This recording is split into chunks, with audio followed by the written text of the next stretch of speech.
welcome to Africa This Week, where we bring to you the major stories making news on the African continent, only on Global L Television, from politics to culture, economy, and sports. Stay tuned.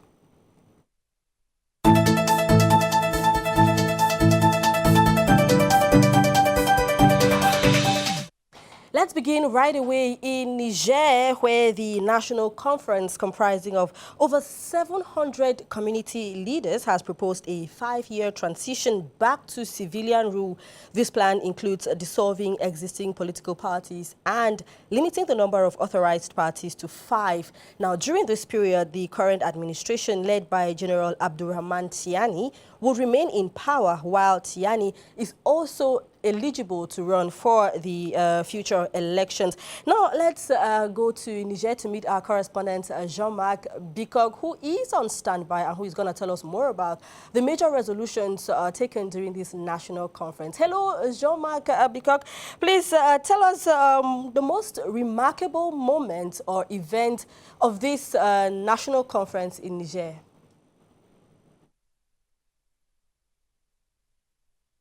Salut Joy et salut à tous les téléspectateurs de Global LTV. Fin des assises nationales au Niger entamées le 15 février dernier. Ces assises ont été marquées par des travaux de groupe, notamment de 5 commissions qui étaient chargées de réfléchir sur l'avenir du pays. Et c'est dans un esprit de patriotisme, une belle ambiance, une sérénité qui animait les différents participants que les travaux, la fin des travaux, s'est passé dans de très bonnes conditions, puisque le rapport a été présenté au président de la Commission nationale des assises nationales.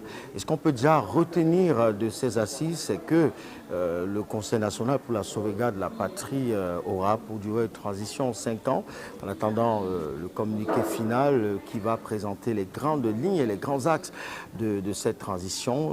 Arrivé au pouvoir le 26 juillet 2023, le CNSP fait déjà des choses extraordinaires et cette rencontre a permis à tous les Nigériens de s'exprimer, puisqu'ils venaient sporadiquement du pays, des 8 régions du Niger pour s'exprimer. Et lors de la présentation des travaux, on a vu la joie des étudiants qui étaient fiers de voir la commission 5 qui avait demandé de rendre justice aux martyrs du 9 février 1990, à tous ceux qui sont morts, également les attaques d'Inates. Et puis le peuple revendique la justice depuis toujours. Ces assises nationales ont permis au peuple d'être vraiment dans la joie, puisque désormais tous ceux qui ont détourné, tous ceux qui ont mangé, qui ont pris l'argent du pays, ils répondront de leurs actes, ils vont rembourser. Alors on peut dire que c'est une satisfaction, ces assises nationales, une première. Le peuple est satisfait au sortir de ces assises marquées déjà par 5 ans de transition du général Abdurrahman Tiani. Let's talk about the role of women now, Jean-Marc, because what role did the women play during the national conference?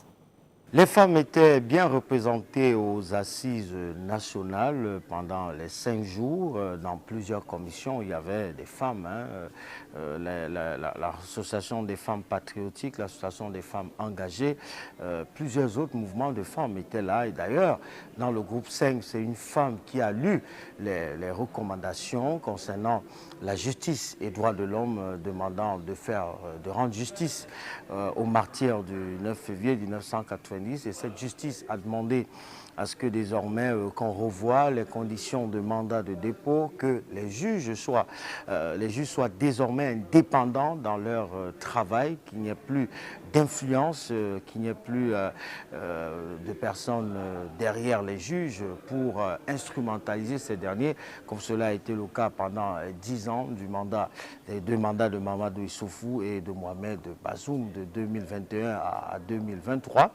Les femmes ont eu leur mot à dire durant ces assises nationales. Elles ont été d'ailleurs contentes de savoir qu'après les assises nationales, les partis politiques existants seront supprimés parce que cela a été recommandé pendant les assises nationales, puisque pendant 35 ans de démocratie, le peuple estime n'avoir rien vu de changement.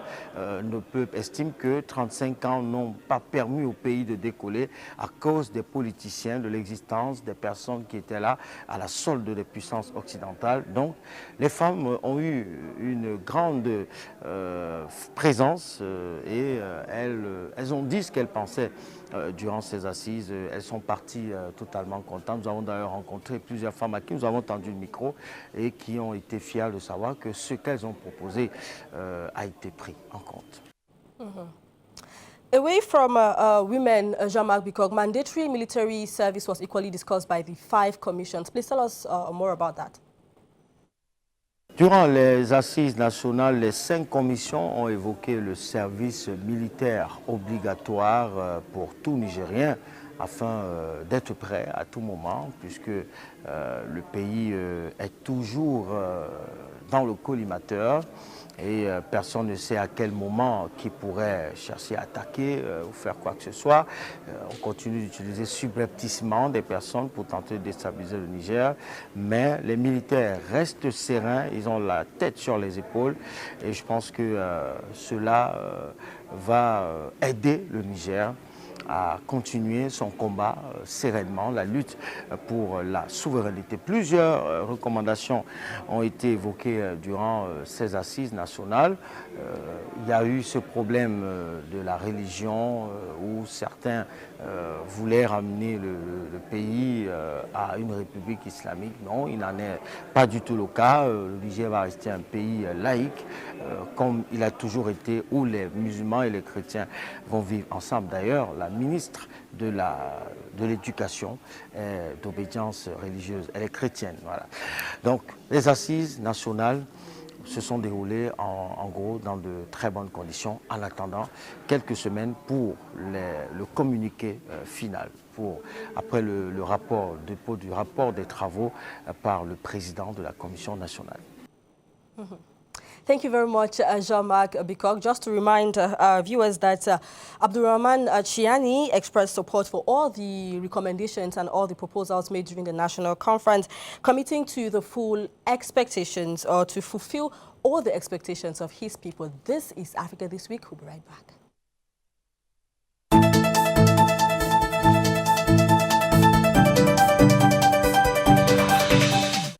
Now let's get updates from the Democratic Republic of Congo following the security situation and the invasion of the M23 supported by Rwanda. President Felix Tshisekedi has announced the establishment of a national unity government in the coming week. The government will include Congolese political opponents. Get reports from Yves Maele, our correspondent in the Democratic Republic of Congo. La situation sécuritaire dans l'est de la République démocratique du Congo préoccupe au plus haut point les autorités sociopolitiques et militaires congolais. Hormis les multiples réunions et sommets qui participent le gouvernement congolais pour porter haut et fort la voix des familles tuées, saccagées dans les zones sous-occupées par le rebelle du M23 et ses alliés.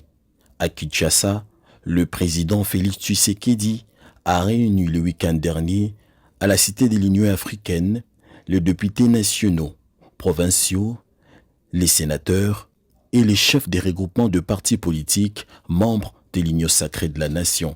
Sans peur aux yeux, le chef de l'État rassure la classe politique de l'Union sacrée que cette idée de prendre le pays par l'ennemi ne se transformera pas en réalité parce que la RDC ne perdra pas ses combats. L'ennemi est debout, l'ennemi est actif. L'ennemi, ce n'est pas seulement celui que vous voyez. D'ailleurs, ce que vous voyez n'est que de l'agitation. On a pris quelques esprits faibles de nos compatriotes et on les a placés devant pour donner une illusion de quelque chose. Et je peux vous dire ici que cette illusion ne restera qu'illusion.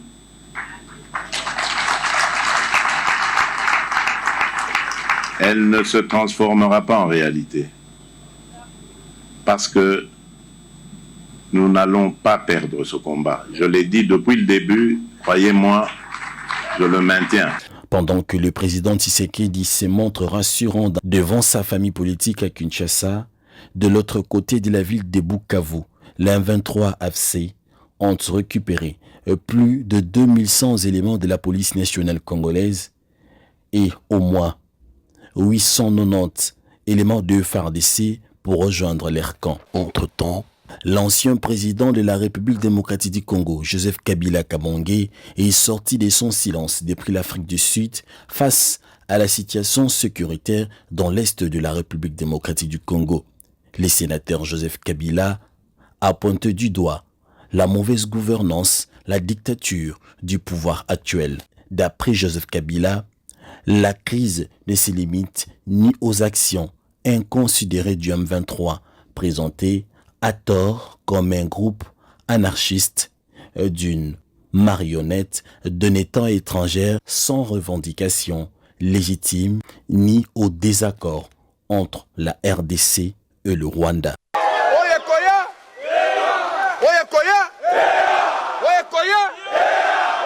Thank you very much, Yves Mayele. As violence continues over there in the Democratic Republic of Congo, the United Nations Security Council has been making efforts to find peaceful solutions to that conflict over there. On February 21, 2025, the UN Security Council unanimously adopted a resolution condemning the ongoing offenses in the North and South Kivu provinces of the Democratic Republic of Congo. Now, the resolution demands that M23 immediately cease hostilities, withdraw from occupied areas, and dismantle any parallel administrations established in these regions. They also called on Rwanda to withdraw its military forces over there in Eastern DRC and cease support for the M23. In addition, the UN Security Council has equally imposed sanctions on 2 Rwandan officials, including the country's Minister of State for Regional Integration and a senior military officer. These sanctions target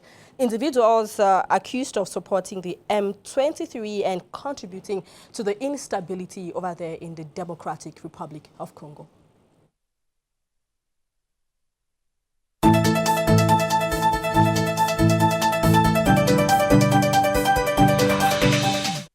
And now let's talk about first times for Africa. Yes, I'm talking about the G20 summit. South Africa has made history by hosting the first ever G20 foreign ministers meeting on the African continent.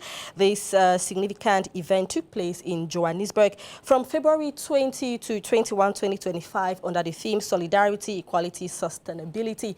This meeting underscored South Africa's growing role in international diplomacy and its commitment to addressing global challenges through multilateral cooperation. Now let's get the moment. Cyril Ramaphosa inaugurated this meeting. Let's watch. This is why South Africa has placed as its theme for the G20 the issues of solidarity, equality, and sustainability. These are at the center of South Africa's presidency of the G20. We would like our G20 presidency to be one in which all voices are heard, and in which all views should count. The G20 represents over 2/3 of the world's population. Its decisions and policies reflect the needs and aspirations of all who form part of the G20 family. The G20 must also seek to reflect the needs and aspirations of all people who call this planet their home. The first time that the G20 summit is going to hold on the African continent by South Africa. But we have noticed one thing, the absence of the United States of America. Blandine Jinka, hello and welcome to the program. Let's talk about this notable absence of U.S. Secretary of State Marco Rubio from the G20 ministers meeting over there in South Africa. Why? Thank you, Joy, for having me on set. Yeah, it's a remarkable history or story that Africa will be hosting its first G20 summit in Johannesburg. But we also noticed the absence of the Secretary of State of the United States. This is because, and I quote, he said that Washington has withdrawn its aid from South Africa. We know the issue with the land and that they and South Africa have been dealing with. So because of that, and because, well, the U.S. aid has really been withdrawn out of Africa and South Africa especially. So he decided, I'm not going to be part of this meeting. So you all sort out what you need to sort out and then get back to me. I don't know. But we're still waiting to hear. I think there's another reason for why he's doing that, apart from the fact that the U.S. aid was withdrawn from South Africa. So we are ears on the ground, and we're still waiting to hear more about this decision that he took concerning the G20 summit or the meeting of the foreign ministers in Johannesburg. All right, Blandinjika, now that you're here, let's quickly talk about something before you go. Let's talk about Sudan. Yes. So recently, the RSF and their allies met in Kenya to sign a charter to form a parallel government and stuff. But our focus is on Kenya. Yeah. Why the choice of Kenya? Well, I think Kenya is trying to play a peacemaking mediator or something. They said that they've housed or they're hosting Sudanese refugees. So they find themselves in that position where they can come through, you know, to mediate with Sudan to make sure that peace reigns in the country. But that was, as a political analyst would call, a political blunder, because before this summit was held in Kenya, we have the Kenyans were accused of being biased, you know, not willing to listen to the other party in Sudan, because this is just a paramilitary, you know, organization. One of the organizations in Sudan, you know, with the war and everything, trying to set out who the government and all of that. So we still also have our ears on the ground to see how this is going to turn out, because so far Kenya is not really on a good footing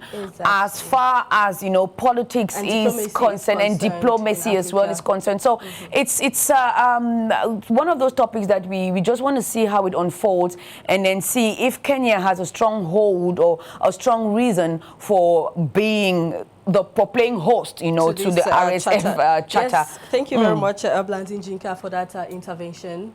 Ladies and gentlemen, you are watching Africa This Week on Global L Television. Don't go nowhere.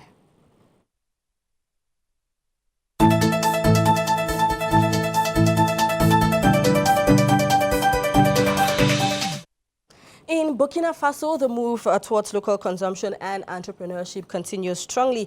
This time, a new flour processing mill has been established or inaugurated over there in Burkina Faso by the president himself. Sarah Dabone is on standby to tell us a lot more about what we need to know about this flour mill. Hello, Sarah Dabone, please tell us, what is this this flour mill about?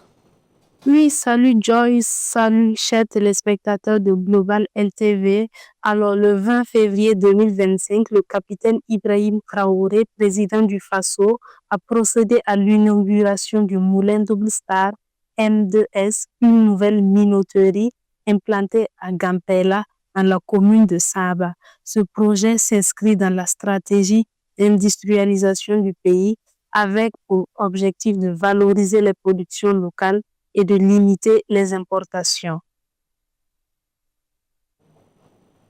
So tell us, Sarah Dabone, what is the capacity of this factory and about how many jobs is it likely to generate?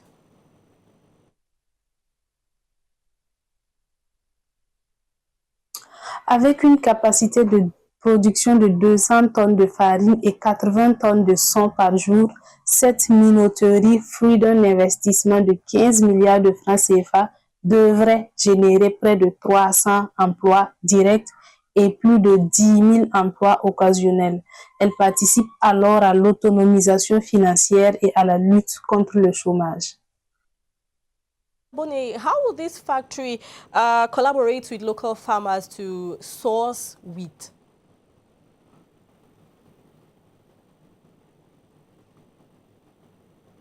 Oui, en plus de fabriquer de la farine, le moulin Double Star soutiendra les producteurs locaux de blé pour assurer un approvisionnement stable en matières premières. Cette initiative vise bien sûr à stimuler l'agriculture locale et à renforcer l'économie nationale. Mais il faut savoir que la mise en place de cette minoterie est l'œuvre de El Hadj Suleiman Zidnaba, président du groupe Zidnaba, également ancien importateur de farine de blé. C'est lui l'investisseur qui a mis en place cette usine. Thank you very much, Sarah Dabone. Just to remind our viewers that consuming local is a priority of the Burkinabe government. This is Africa This Week. We'll be right back.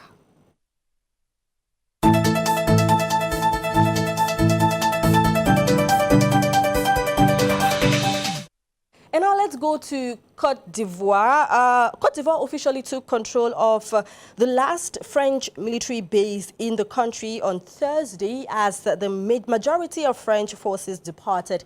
80 French servicemen will, however, stay in the country to train the Ivorian military forces, as was declared by French Minister of Armed Forces. Take a look.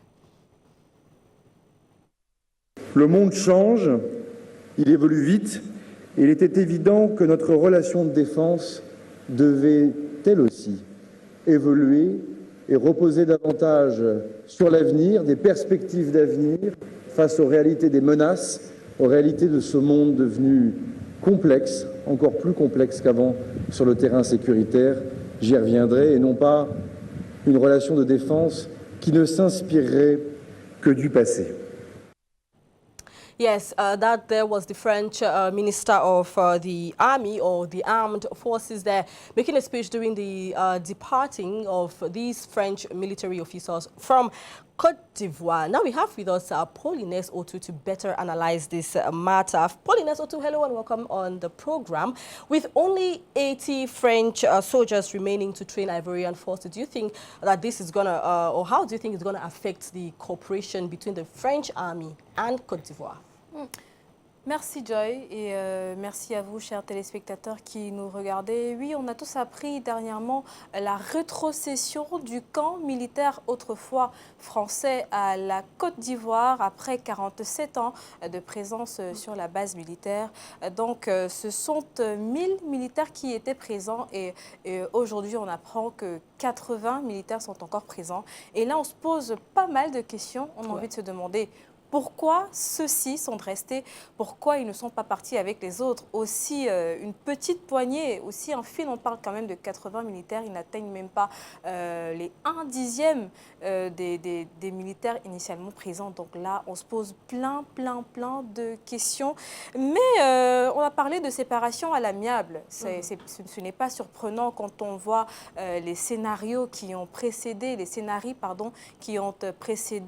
on a vu quand même la France, l'armée française être expulsée dans certains pays, notamment le Tchad. Donc on comprend pourquoi le Cornu, le ministre de la Défense français, son prénom m'échappe un tout petit peu, parle de séparation à l'amiable. Et justement, durant son allocution au cours de la cérémonie de rétrocession, il a lancé une petite pique aux autres pays africains quand il disait que la Côte d'Ivoire est un modèle de démocratie. Nous savons pourquoi, au cas, suivez mon regard. Mais Joy, aujourd'hui quand même, on ne parlera plus du port Bouette, on parlera désormais du port Thomas d'Aquin Ouattara. On espère que cette rétrocession sera donc effective parce qu'aujourd'hui, il est plus que jamais temps pour nous, Africains, de rentrer en possession de ce qui nous appartient. Donc, vivement que les 80 militaires qui sont encore présents sur la base militaire qui sera désormais appelée Thomas d'Aquin Ouattara sera effectivement contrôlé par l'armée ivoirienne. Et on espère que ces 80 militaires ne seront pas là pour une quelconque ingérence. Voilà. We do hope so, Paulines Otu. I think I might agree with you. When you say that the request for French troops to leave the African territories is just a part of a broader transformation in the regions, known for growing sentiments against the French army. Thank you for being with us, Paulines Otu. Ladies and gentlemen, we'll be right back.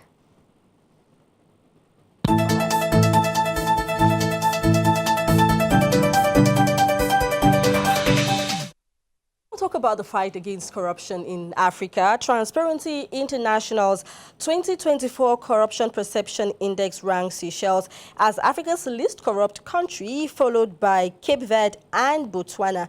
These nations continue to set the standard for good governance and transparency on the continent.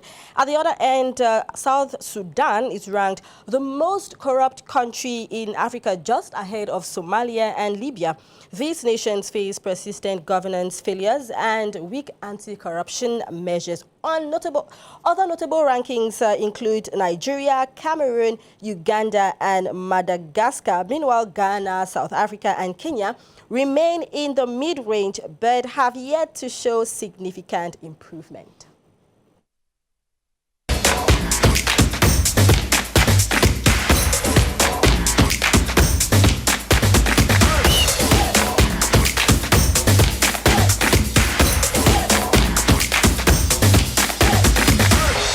We have quite a lot on our sports desk on this week, coming from Cameroon Football Federation. First off, Cameroonian football legend and current president of the Cameroon Football Federation, Samuel Eto'o, has successfully overturned sanctions imposed by the Confederation of African Football. Now, the CAF Appeals Committee ruled that the disciplinary committee lacked jurisdiction over ethical matters, which should be addressed by an independent ethics committee. Consequently, the $200,000 fine levied against Eto'o in June 2024 has been annulled. The initial sanctions were related to Eto'o's partnership with the betting company 1xBet, which sponsors various football divisions and national teams of Cameroon. Also, the Cameroon Football Federation is reportedly pursuing the dismissal of Marc Brice, that's the Belgian head coach of the national men's football team, citing repeated insubordination and contempt towards the federation's leadership. Now, during a press conference in Yaoundé on the 19th of February, a FECAFOOT executive committee delegation led by the first vice president highlighted Brice's unacceptable acts in the field of football. This development adds another layer of complexity to Brice's tenure, as his fate may now rest in the hands of Cameroonians or Cameroon's highest authority. Whether the president will back FECAFOOT's call for dismissal or seek a diplomatic resolution remains quite uncertain. Still in Cameroon, the Cameroon Football Federation, like I said, has issued a press release addressing recent statements from the Ministry of Sports and Physical Education regarding the payment of over 1.2 billion francs CFA to former Indomitable Lions coach Antonio Conceição. Following a FIFA ruling, FECAFOOT expressed gratitude to the Cameroon government, in particular President Paul Biya, for supporting the settlement, but sought to clarify misconceptions about the case. FECAFOOT emphasized that Conceição's dismissal was approved at the highest level by the President of the Republic and executed through MINSEB-led consultations in July 2022.